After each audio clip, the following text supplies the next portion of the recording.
Maybe we shouldn't release water from Lake Okeechobee when there's a lot of algae in it. Yeah, start right there. That's right. Well, lessons maybe have learned. We had a beautiful rainbow right at sunset, at least here in Sarasota, and our producer Erica rushed out and took this picture of it. A beautiful view. I actually saw it from my backyard when I was doing a barbecue between shows. I went home to have a quick dinner, and we saw it too, as did Damon Powers. Look at this beautiful shot of it over Sarasota Bay.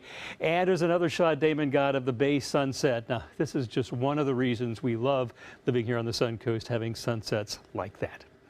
Well, temperatures across Florida at this hour still quite warm, 80 degrees for the most part within our viewing area.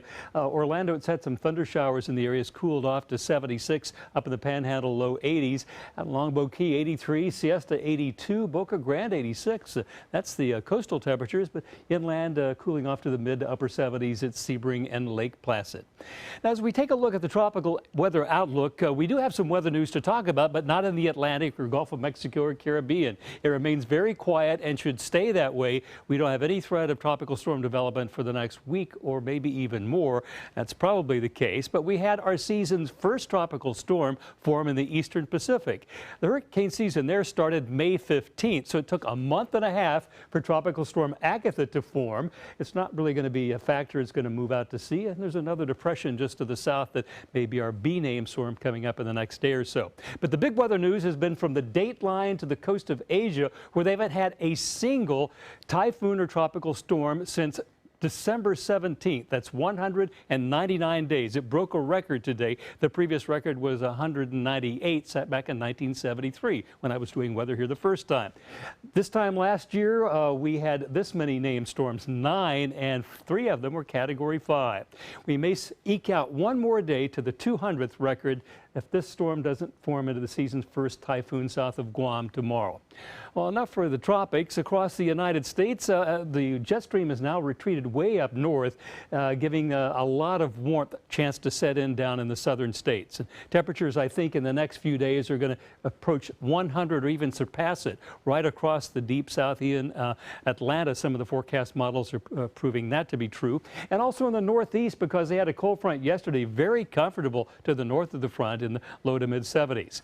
We take a look at the storms across Florida earlier today. The last 4 hours, they've all thinned out. As that storm track remains well to the north, we're just under the influence of a really weak ridge of high pressure that's sitting right just about on top of us. So we don't have a lot of steering currents. That means the Gulf Coast sea breeze and the Atlantic sea breeze are the driving forces to create these thunder showers. And it's kind of chaotic and hard to pinpoint exactly where they're going to happen, but we'll do the best we can with our RPM computer forecast model that's been wobbling back and forth on some of the details the last few hours. You can see them right on through tomorrow and into Monday in the interior, and kind of a warm southerly flow coming in throughout most of Florida.